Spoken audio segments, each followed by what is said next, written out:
Muy buenas, bienvenidos otra vez, bienvenidos a la serie Los Otros del 36. Hoy traemos a un personaje del que va a ser muy difícil hacer una biografía resumida. Así que asumo el riesgo de enrollarme e irme por las ramas, ya que es protagonista de prácticamente todos los sucesos de importancia desde finales del siglo XIX hasta 1936.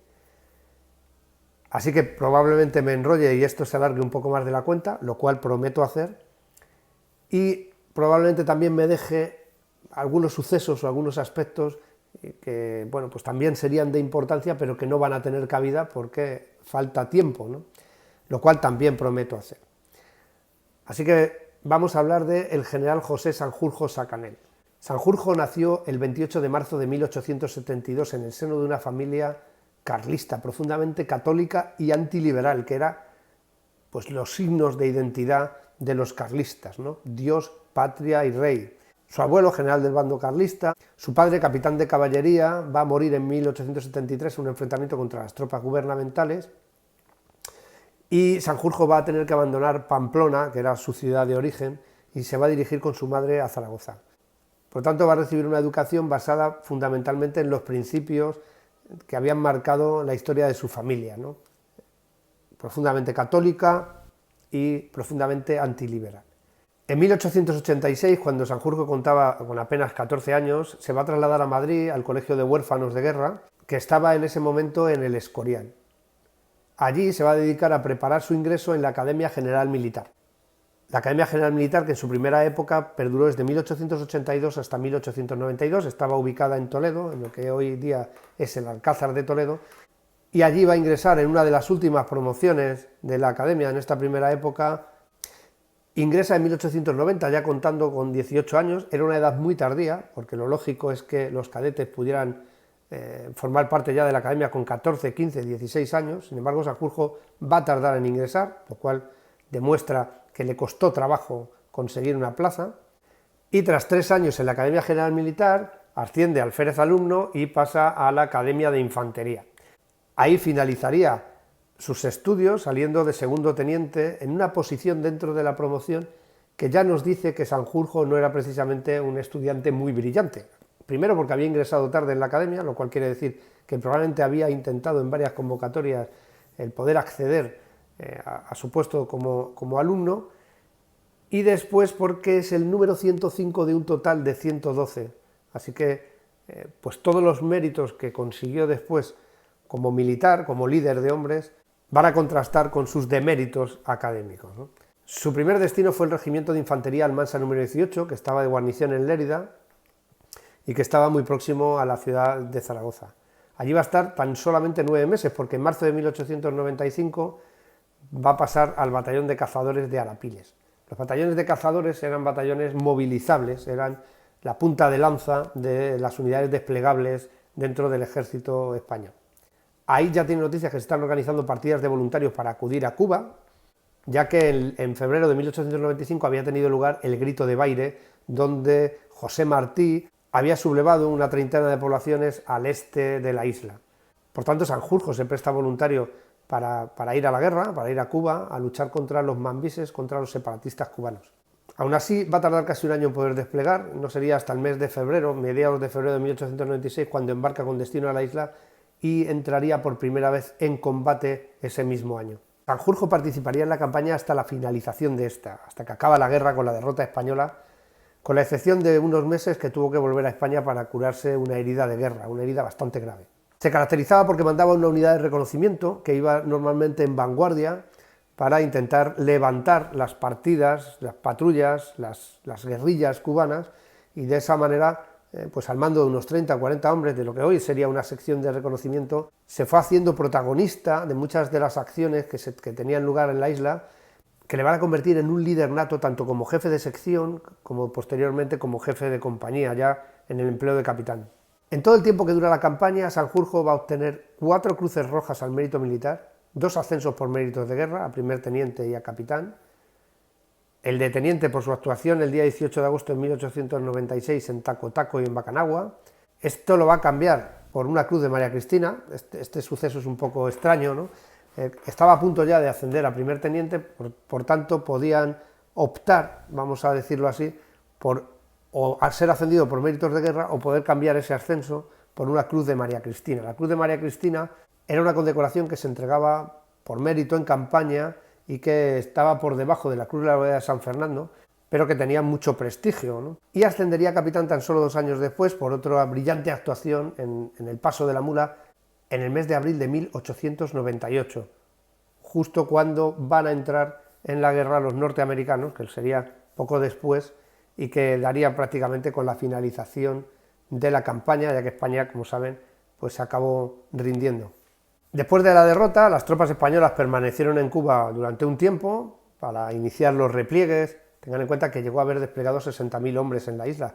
Luego traerse a todo eso de vuelta pues implicaba mucho tiempo, muchos viajes de transporte, mucha recogida de materiales. Los norteamericanos permitieron que todo ese repliegue se hiciera en orden y sin mucha presión, y Sanjurjo va a volver ya en 1899 a la península. Allí llega y es destinado al regimiento de infantería Zamora, que estaba en ese momento en La Coruña.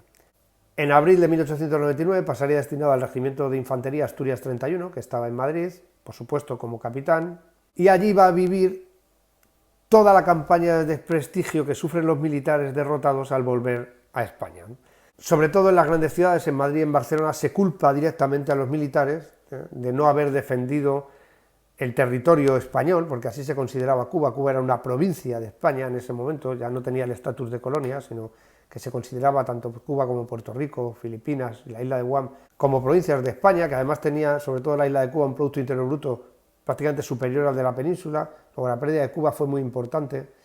Había habido un autoengaño por parte de la prensa, sobre todo, en el que pues se llegaba a hablar incluso de hacer una invasión de algunas zonas de Estados Unidos para contrarrestar los ataques de los norteamericanos. Se vivía un poco en un mundo paralelo a la realidad. Los militares sí que sabían que no había posibilidad alguna, y sobre todo con los derrotes de la flota en Cavite, en Filipinas, y posteriormente la flota que estaba en Cuba con el almirante Cervera, bueno, pues prácticamente España dejaba de tener ninguna posibilidad, ya que el abastecimiento de la isla desde un punto de vista logístico pues era prácticamente imposible, y se abandonaba a su suerte a los 60.000 hombres que estaban allí, ¿no?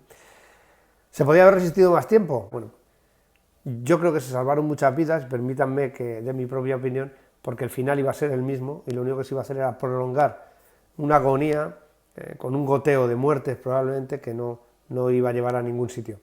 Desde Madrid iba a ir destinado a Zaragoza en 1901 al Regimiento de Infantería Gerona número 22. Después se va a casar con Esperanza Jiménez Sacanel, que era su prima hermana, y se casaría el 5 de agosto de 1901. Allí va a vivir lo que vivía un oficial en una capital de provincias, que puede acudir al casino, que tenía un nivel de vida, un estatus social pues muy elevado, mucho más elevado que lo que el sueldo real, pues mucho más elevado que lo que de verdad le correspondía por su sueldo real. Tenían salarios muy bajos, especialmente después de la guerra. Había un tapón que les impedía ascender con la celeridad que lo habían hecho durante la campaña, y los recortes pues habían afectado al ejército muy de lleno, de tal manera que bueno, pues podía llevar una vida sosegada y tranquila, teniendo que aparentar, pero con apreturas económicas. En 1905 Sanjurjo iba a tener a su segundo hijo ya, pero durante el parto muere su mujer. Esto le va a marcar decididamente, entrará en una depresión, tendrá que abandonar Zaragoza, dejará a sus hijos con su familia, con su madre concretamente, y volverá a Madrid, a la capital de España. Ahí va a ser agregado a la Comisión Liquidadora de Capitanías Generales y Subinspecciones de Ultramar, que todavía estaban trabajando para liquidar todo lo que se estaba trayendo de Filipinas, de Puerto Rico, de Cuba, etc. Empieza a alternar, a salir de noche, a tener contactos en tertulias con gente con ideas reformadoras, renovadoras, y conocería a un líder republicano, que en ese momento pertenecía al Partido Republicano de Nicolás Salmerón, que era Alejandro Lerroux. Con este comparte café y tertulia, y a partir de ahí iba a iniciar una amistad que prácticamente duraría hasta 1936. Esto también nos da una idea de que Sanjurjo no seguía a fe ciega las ideas de su padre o de su abuelo o de su madre, ¿no?, de ser profundamente religioso y profundamente antiliberal. Como vemos, pues se relacionaba con personajes, como es el caso de Alejandro Lerroux, que probablemente influirían en su ideología. En cualquier caso, Sanjurjo era fundamentalmente un militar. En la campaña en 1909, ya saben que hay una serie de incidentes en Melilla, los hemos repetido muchas veces, porque prácticamente todos nuestros personajes que llegan como generales a 1936 participan ya desde la primera campaña de Melilla, la de 1909. Sanjurjo en este momento, en 1909, ya habían pasado 11 años desde su ascenso a capitán en 1898, y aquí tenía ya 37 años. Solicita destino en las fuerzas que van a ser enviadas a Marruecos, pasa al batallón de cazadores de Figueras número 6, que estaba en la Brigada Mixta de Cazadores número 1, la que venía de la región militar de Madrid, y que había mandado el general Pintos, y protagonista esta brigada del desastre del Barranco del Lobo, donde el propio general iba a morir.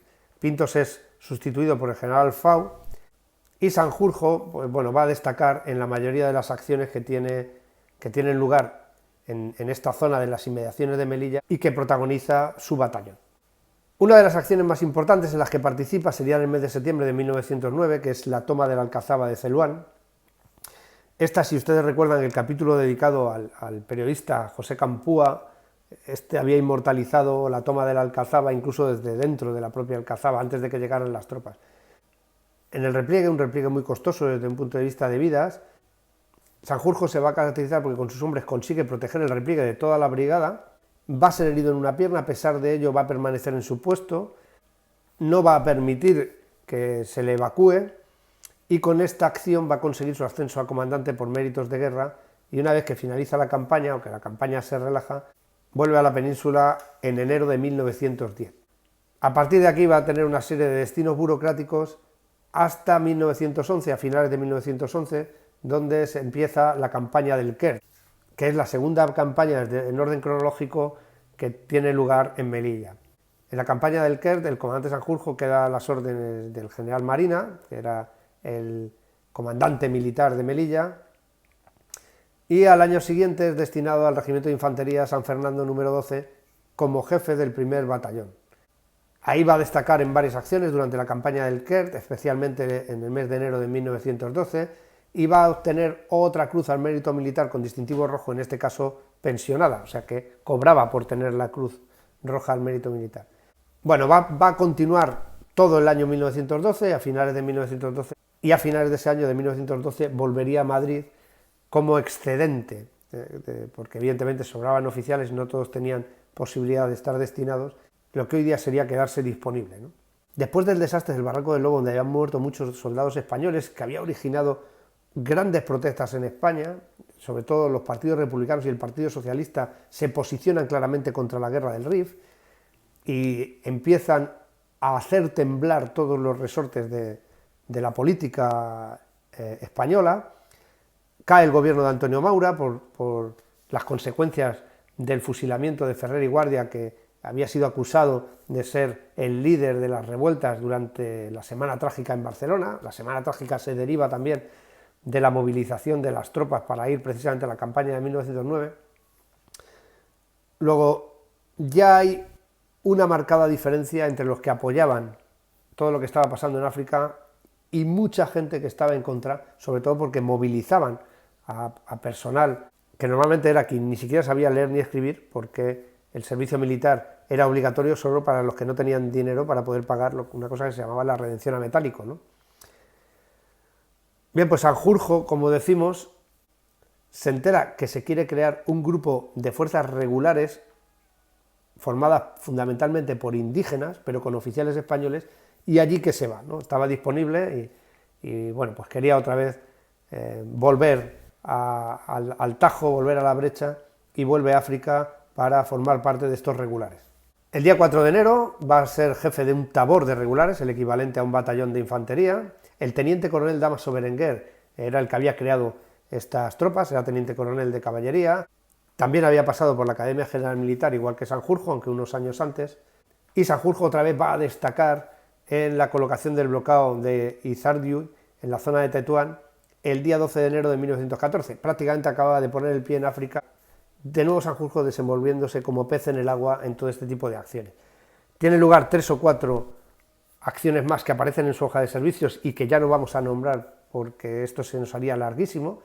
Y el 1 de marzo de 1914 va a protagonizar un fuerte combate en el desfiladero de Dersa, que este quizás puede ser el más importante de su vida, donde varios kabyleños se habían atrincherado. Sanjurjo, al asalto, liderando su tabor de regulares, es herido 2 veces en el costado izquierdo, pero va a seguir combatiendo, a pesar de que sus subordinados intentan evacuarlo varias veces. Él vuelve otra vez de nuevo, como cuando fue herido en la pierna, a renegar de ser evacuado y continúa en combate hasta finalizar la operación que se le había ordenado. Por tanto, con esto recibe la Cruz Laureada de San Fernando, la más alta condecoración del ejército español, y la recibe en el mes de diciembre de 1914 y el ascenso a teniente coronel en mayo de 1914. Todo esto por la misma acción, ¿no?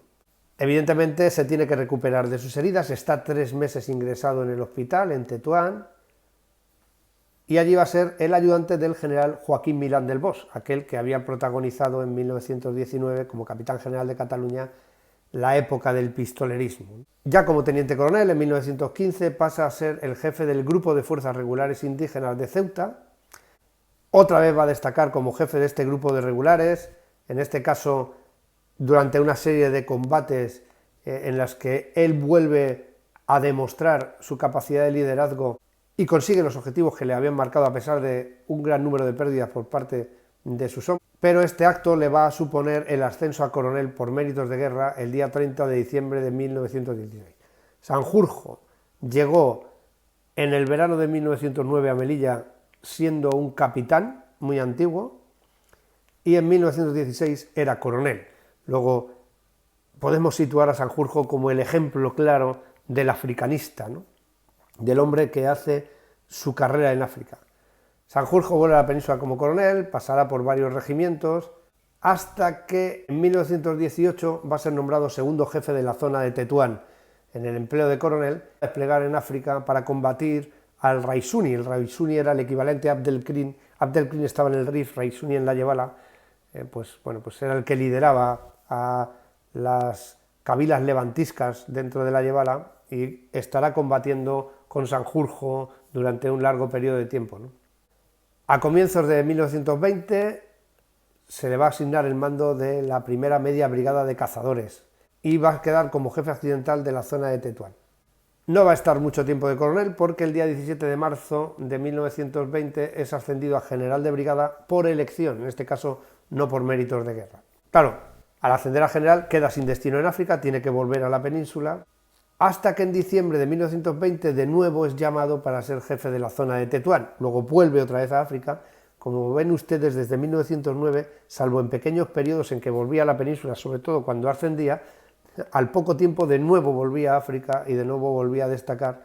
Pasaba una serie de meses, incluso años, en el empleo que le correspondía, y cuando volvía a ascender volvía a la península. Y esta ha sido la vida de Sanjurjo hasta prácticamente el final de sus días, ¿no? En 1920 Sanjurjo va a estar en la zona de Ceuta y Tetuán, ahí va a estar a las órdenes del general Dámaso Berenguer, era el alto comisario. Estaban haciendo una campaña de tipo más político que militar en aquella zona. Sin embargo, en la Comandancia General de Melilla, el general Silvestre está comenzando a expandirse y su objetivo era llegar a la bahía de Alhucemas. En el mes de julio de 1921, Silvestre fracasa en su llegada a Alhucemas, cruza el río Amecrán, toma una posición, la posición de Abarrán. El líder rifeño Abdelkrim, liderando a una serie de cabilas levantiscas, le van a combatir, va a caer la posición de Igueriben, y todos los sucesos de lo que se llamó posteriormente el desastre de Anual. La Comandancia General de Melilla colapsa por completo, pierde gran parte de las posiciones, prácticamente se reduce ya a la capital, y el general Berenguer toma la decisión de auxiliar la ciudad de Melilla y los alrededores, sacrificando las posiciones que habían quedado aisladas y que habían quedado sitiadas, que eran las posiciones de Celuán, de Nador y la de Monte Arruy. ¿Quién va a llevar Berenguer allí? Pues va a llevar al general Sanjurjo, va a llevar a la legión, va a llevar a regulares, va a llevar a sus unidades de élite para que empiecen con la defensa de Melilla y posteriormente con una campaña de recuperación de parte del territorio que se había perdido durante el desastre. Sanjurjo va a liderar a las tropas que van a iniciar la campaña de recuperación. Dentro de esas tropas va a estar el recién creado tercio de extranjeros, con el teniente coronel Millán Astray y con el comandante Francisco Franco, y va a finalizar con la llegada al río Kert el 11 de noviembre de 1921, recuperando gran parte del territorio, con la excepción de las posiciones de la circunscripción de Anual, básicamente, que no se llegarán a conquistar hasta varios años después, pero sí hasta el río Quer, que era el objetivo que se le había marcado. Sanjurjo es nombrado comandante general de Melilla el 14 de diciembre de 1921. Bueno, a partir de que finaliza la campaña de recuperación, hay órdenes de mantener el perfil bajo, de utilizar unas reglas de enfrentamiento contra los rifeños mucho menos lesivas que las anteriores, de empezar a negociar, se trata de no extenderse mucho más, hay miedo a perder más hombres, porque el desastre estaba haciendo mucha mella meses después de haber ocurrido en la política española, y por tanto se tienen que adaptar a esta nueva situación. En 1922, tras finalizar toda la campaña de recuperación, Sanjurjo va a pasar destinado a la Comandancia General de Larache como comandante general, era la tercera comandancia general, la de Ceuta, la de Melilla y la de Larache. Allí va a continuar la campaña contra el Raisuni, que todavía seguía guerreando, y va a realizar una serie de operaciones que permiten ocupar la capital de las cabilas levantiscas, que era Tazarut. Por esta acción se le concede la medalla militar individual, que es la segunda condecoración en importancia. O sea, tenemos un Sanjurjo que tiene la Cruz Laureada de San Fernando, la medalla militar individual y la Cruz de María Cristina, las tres condecoraciones más importantes del ejército español, además de 5 o 6 cruces al mérito militar con distintivo rojo, y prácticamente todos sus ascensos, con excepción del de general de brigada, por méritos de guerra. Tenemos a un Sanjurjo, por tanto, que demuestra que es un líder de hombres en campaña muy por encima de aquellas notas que había tenido en la Academia General Militar y en la Academia de Infantería de Toledo cuando era un joven alférez alumno, ¿no? El general Primo de Rivera va a dar un golpe de estado el día 13 de septiembre. Sanjurjo y Primo de Rivera eran amigos desde... El general Primo de Rivera va a dar un golpe de estado el día 13 de septiembre de 1923.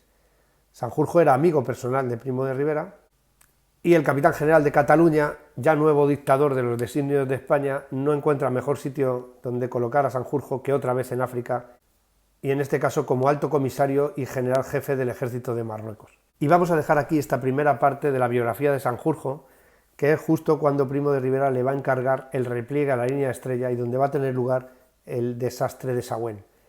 A partir de ahí haremos un segundo vídeo, desde 1924 hasta 1936, porque en esos 12 años Sanjurjo va a ser protagonista del desastre de Saguén, del desembarco de Alucemas, de las campañas de pacificación del Rif, siempre como máximo protagonista en Marruecos. Después, en 1928, sería nombrado director general de la Guardia Civil. Sería vital el 14 de abril para que se pudiera proclamar la Segunda República por su actuación como jefe de la Guardia Civil. La República al principio le va a dar puestos de gran responsabilidad, pero esto lo vamos a ver en el siguiente capítulo, que esperemos no se lo pierdan. Muchas gracias por estar ahí, muchas gracias por ver los vídeos, muchas gracias por darle al me gusta y muchas gracias por su tiempo y por su confianza. Gracias de verdad.